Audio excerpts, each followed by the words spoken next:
Oui, un projet comme Pinard, ça permet vraiment de faire bouger les lignes. Ça permet de montrer que c'est possible de faire du réemploi avec la même qualité que si les produits avaient été neufs. Pour moi, Builder, c'est un vrai démonstrateur, une vraie preuve qu'on sait construire autrement en 2026 et qu'on sait produire en émettant beaucoup moins de carbone que précédemment. J'ai l'impression qu'on est aligné, en tout cas, avec les contraintes actuelles, la nécessité de produire moins de carbone, de produire moins de ressources, d'aller moins chercher de matériaux.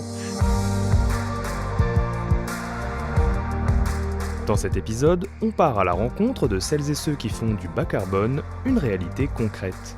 Le bas carbone, ce n'est pas juste une intention. C'est une exigence de plus en plus forte qui se heurte au terrain, aux matériaux disponibles, au délai, à l'échelle.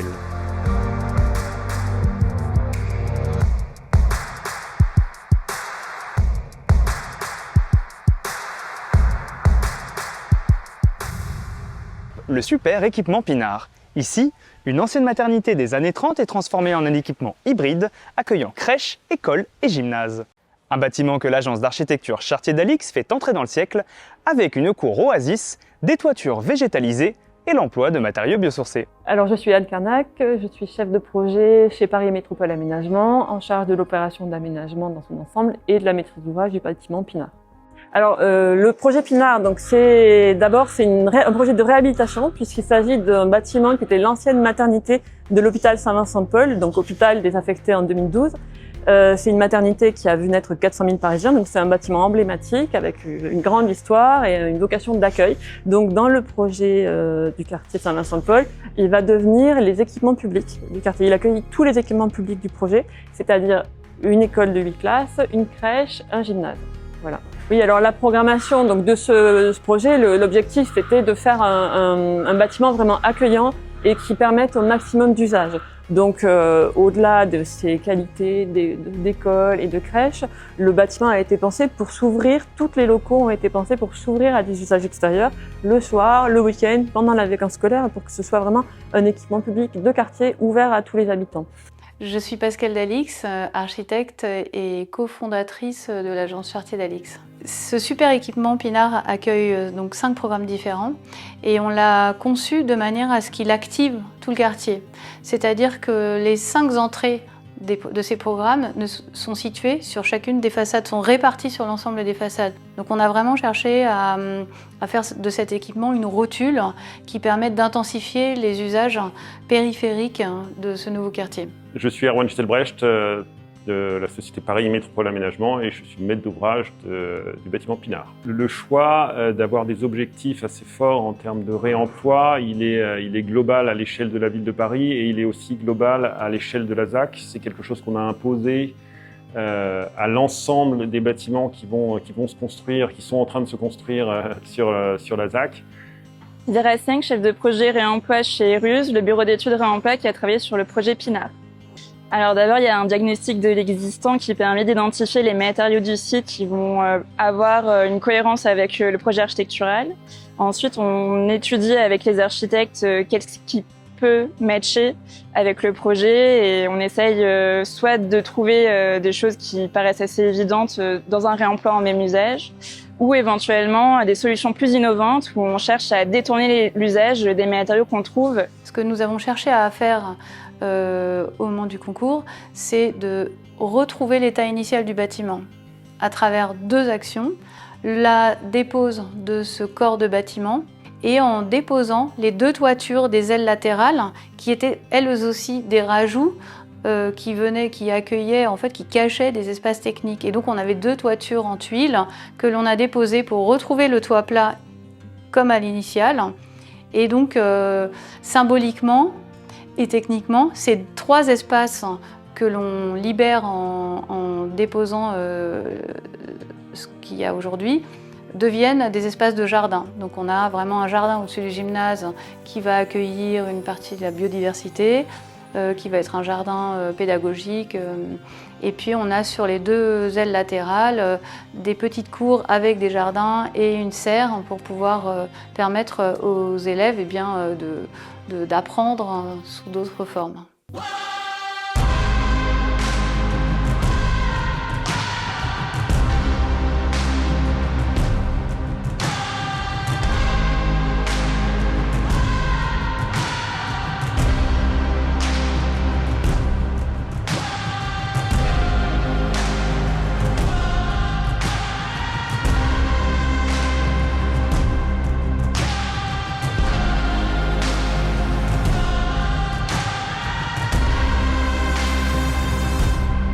Je m'appelle Jean-Baptiste Mignard, je suis chef de service travaux pour le compte de Léon Gross et je travaille sur l'opération Pinard. La difficulté majeure en termes de réemploi, c'est de savoir de quoi on parle. C'est-à-dire que Reuse, eux, ils avaient établi un plan de réemploi qui nous disait quels sont les matériaux à réemployer, que ce soit du in situ ou du ex situ. Tous ces matériaux-là, il faut les tester. Et donc du coup, quels sont les tests? Quelles sont les normes qu'on va utiliser pour faire ces tests? Et est-ce que les tests sont bien les bons pour tel matériau, pour qu'ils puissent être réemployés dans leur version définitive? Les matériaux qui ont été réemployés sur le projet, on peut retrouver la brique du site qui a été déconstruite et qu'on va réintégrer en muret ou en façade. On va également avoir la charpente bois des toitures du bâtiment existant qui vont être transformées en lati bois, ainsi que les menuiseries bois qui, elles, vont être transformées pour réaliser un parquet en bois debout.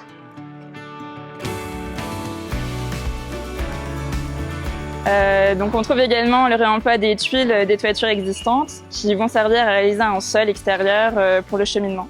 La brique jaune est pas tellement utilisée en France, mais beaucoup plus en Belgique. Donc les gisements, et on a besoin d'un gisement relativement important, est à trouver en Belgique. Ce que Léon Gross effectivement a aussi réussi à faire, c'est leur faire passer tous les tests techniques pour pouvoir la réutiliser. Et c'est vrai qu'il y a là toujours un moment d'étranglement entre le gisement qui a été trouvé, mais on ne peut pas tout de suite le réserver parce qu'on a besoin qu'il passe les tests.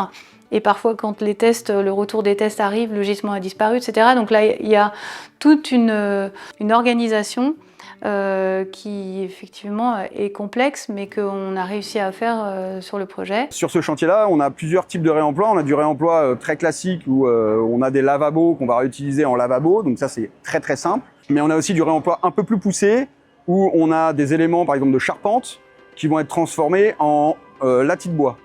Au niveau des façades, on a fait le choix effectivement de garder une partie des façades existantes qui sont dans leur état, avec des sujets de reprise de ces façades.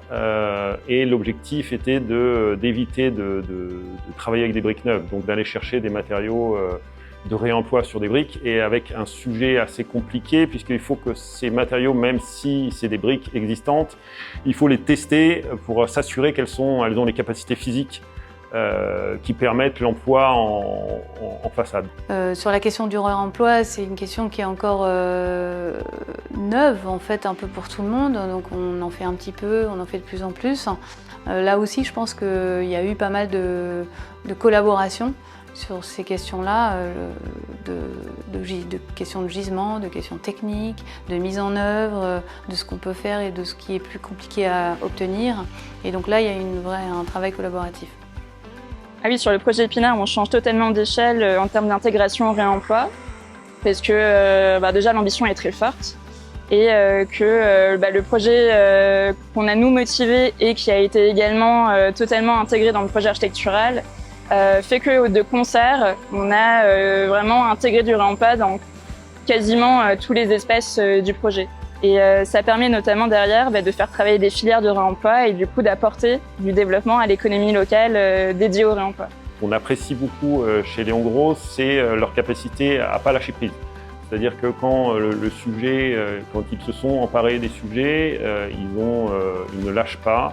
Ils ont été chercher énormément de matériaux à droite, à gauche, et malgré effectivement parfois les aléas, les problématiques qui peuvent survenir, on a vraiment le sentiment qu'ils s'emparent des sujets et qu'ils veulent les porter jusqu'au bout.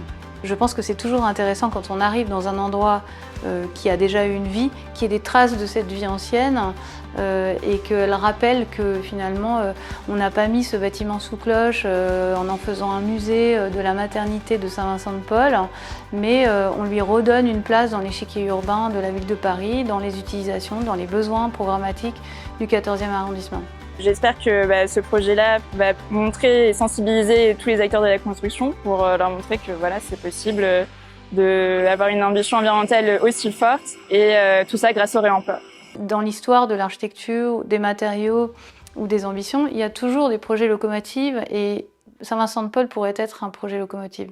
À Vaux-en-Velin, au cœur de la métropole lyonnaise, une école d'ingénieurs s'apprête à devenir bien plus qu'un lieu d'enseignement. Builders, une école laboratoire où se mêlent la pédagogie, la recherche et la construction. Derrière ce projet, il y a la rencontre entre Patriarche, Léon Gross et Vika. 3 acteurs qui ont choisi de concevoir un bâtiment démonstrateur de la transition écologique. Lucie Destoué, directrice du campus Auvergne-Rhône-Alpes pour Builders École d'ingénieurs. Builders est une école d'ingénieurs spécialisée dans la construction.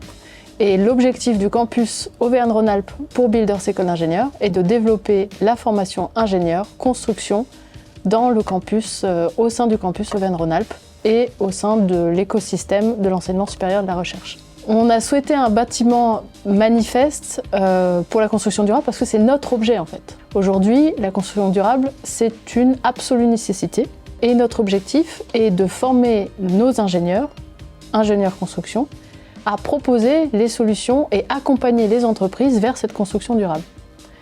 Donc, en tant qu'école, si nous-mêmes, on n'a pas un bâtiment manifeste, c'est qu'on ne répond pas à notre engagement qui est de former des ingénieurs efficients en construction durable. On a invité nos élèves à participer tout au long de la construction du projet, c'est-à-dire sur les phases conception et maintenant, à l'avenir, sur les phases de construction de leur futur projet. Mélanie Pierre, chef de projet chez Patriarche, architecte. La volonté architecturale sur ce projet, c'était vraiment de créer un lieu de vie pour les étudiants. C'est-à-dire que les étudiants, finalement, souvent, ils sont loin de leur domicile familial. Ils ont des logements qui sont assez petits, ils passent beaucoup de temps à l'école, mais ils pourraient aussi y passer du temps pas que pour étudier. Et c'était vraiment le fil conducteur dans la conception du projet de créer des lieux de vie. Et ça a été ce qui nous a guidés aussi bien sur l'intérieur du projet que sur l'extérieur du projet. Donc avec les espaces extérieurs en collaboration avec la paysagiste. Un bâtiment manifeste en termes de construction durable, déjà c'est un peu une donnée d'entrée quand on fait un bâtiment pour une génération d'étudiants en construction durable et en construction du futur. On ne peut pas faire autrement que de construire un bâtiment qui correspond à leur éthique et à l'enseignement qui est dispensé. Et aujourd'hui, en plus de ça, on ne peut pas vraiment concevoir et construire un bâtiment sans réfléchir à la construction durable. Ça fait forcément partie de toute histoire de projet. C'est une donnée d'entrée inhérente, donc comme je disais, au programme, mais aussi aux réglementations et au contexte environnemental actuel. À Builders, on ne sépare plus la technique de la conscience. On apprend à mesurer l'impact, à comprendre la matière, à voir le chantier comme un écosystème. L'impact, ce ne sont pas que des chiffres. C'est une génération qui grandit avec d'autres réflexes et une autre vision du futur. Je m'appelle David Poulain, je suis directeur d'agence chez Léon Gross. J'ai la chance, dans mon job au quotidien finalement, de détecter, d'initier des sujets et de les porter sur l'ensemble de leur déroulé. Et notamment sur la phase concours, c'était le cas pour Builders, on avait entendu parler de ce sujet. Très vite, il a résonné pour nous. On s'est dit, tiens, c'est un sujet de construction durable. En tout cas, c'est un sujet pour des ingénieurs en construction durable. Et donc, ça a résonné avec nos sujets du moment. Et on s'est dit, il faut absolument qu'on monte une équipe. L'équipe, on a forcément un petit peu hésité, on voulait assembler les meilleurs et surtout les plus concernés par ce sujet-là, le sujet de construction durable. On s'est rapproché de Patriarche pour des questions essentiellement d'expérience commune. À la sortie du Covid, on avait réalisé ensemble toute une série d'ouvrages dans le cadre du plan de relance de l'État. Et donc, on sentait déjà une équipe concernée par les sujets de performance environnementale, de requalification ou de construction d'ouvrages vertueux, et c'est assez naturellement qu'on s'est associé. Alors BIMshot, c'était une idée qui est arrivée en cours de réponse, au milieu du concours. Déjà, c'est une start-up et on voulait aussi avoir une approche encore plus innovante de notre dossier, et on avait cette volonté de transmettre un objet qui puisse vivre pour les promotions en cours, qui vont voir le chantier, mais aussi pour les promotions à venir et qui puissent effectivement disposer d'un jumeau numérique. Ça n'existait pas, on avait des jumeaux numériques BIM, on avait des simulateurs de performance environnementale, des outils de calcul carbone, on peut les appeler comme ça, mais on n'avait pas l'association des deux.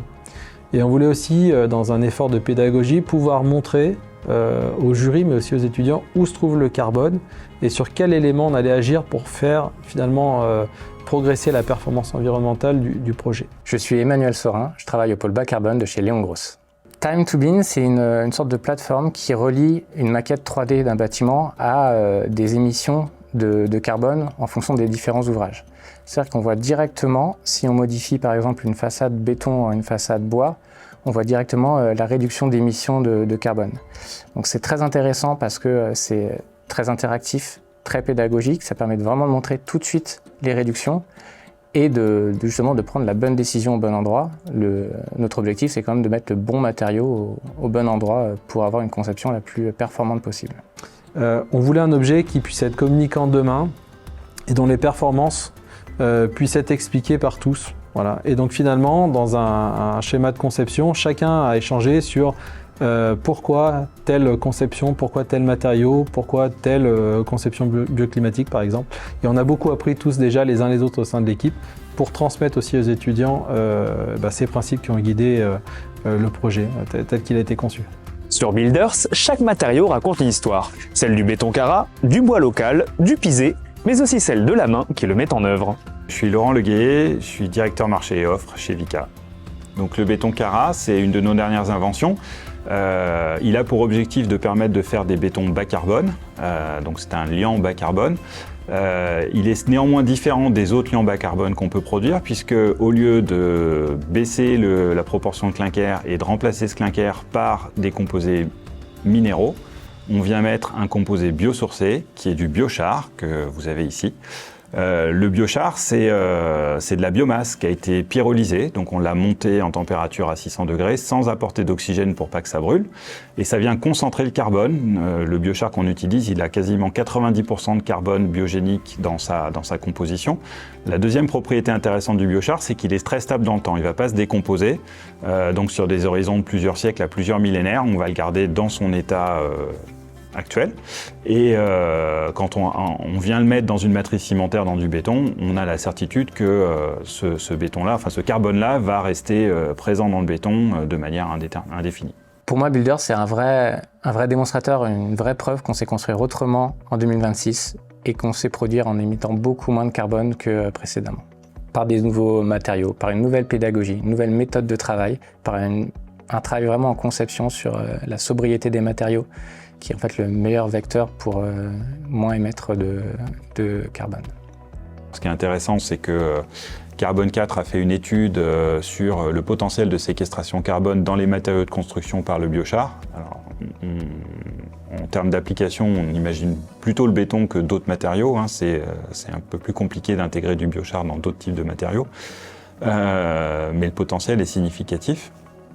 Et donc voilà, si notre objectif c'est de stocker du carbone dans les bâtiments de manière durable, le biochar et les bétons qui intègrent du biochar sont des réponses, donc ça a vocation à se démocratiser. Léon Gross et Patriarche ont vraiment travaillé avec nous et avec les élèves pour la conception de certains espaces. C'est-à-dire que les espaces étudiants, les espaces de coworking, ils ont été véritablement faits avec les étudiants.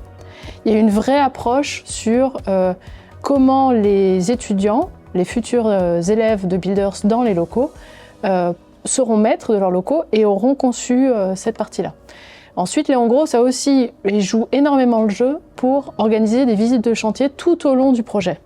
Ça aussi, c'est relativement exceptionnel dans le sens où là, nos élèves, ils pourront voir l'ensemble de la construction, de la fondation jusqu'au corps d'état secondaire et la livraison du chantier.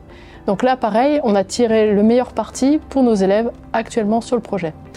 Et enfin, par l'utilisation des différents matériaux que l'on a, les élèves vont pouvoir voir aussi les différentes façons de construire. On ne peut plus construire monomaniaque, donc là, on est obligé d'allier des matériaux. Et donc, pour allier les matériaux, faut savoir comment on les met en place. Et c'était important pour la maîtrise d'ouvrage, et je trouve que c'est une très bonne idée, d'impliquer les étudiants dans cette démarche-là et dans cette conception de ces espaces pour que ça leur corresponde le plus possible et qu'ils y réalisent le plus d'usage possible, en fait, tout simplement parce que créer un lieu de vie où finalement les étudiants ils vont jamais, c'est triste pour tout le monde. C'est de la surface perdue qui n'est pas rentabilisée. Quand on a terminé le concours, globalement, le projet était déjà très designé, les textures étaient appliquées, mais on a laissé volontairement, et avec le maître d'ouvrage, quelques espaces plutôt en maquette blanche. C'était plutôt les espaces de vie des étudiants. Et dès le concours terminé, les premiers ateliers de travaux en conception n'ont pas tout de suite porté sur la technique ou le planning de l'opération, mais plutôt sur la conception avec les étudiants de ces espaces-là. Et ils ont apporté des super bonnes idées, et ils ont finalement continué et achevé la conception de leur coworking étudiant, de leur foyer, de leur espace de restauration, de leur capacité à accueillir typiquement d'autres étudiants au cours de forums ou autres. Il y a des très très bonnes idées qui émergent. Je ne peux pas tout révéler aujourd'hui, mais il y aura à l'avenir, y compris sur les prochains temps forts, première pierre inauguration, des idées directement issues de propositions des élèves. Pour incarner cette vision, il fallait bien plus qu'un bâtiment exemplaire, il fallait une méthode, une alliance entre ceux qui conçoivent et qui construisent. Car innover à cette échelle, c'est d'abord une question de dialogue, de données partagées, de décisions collectives.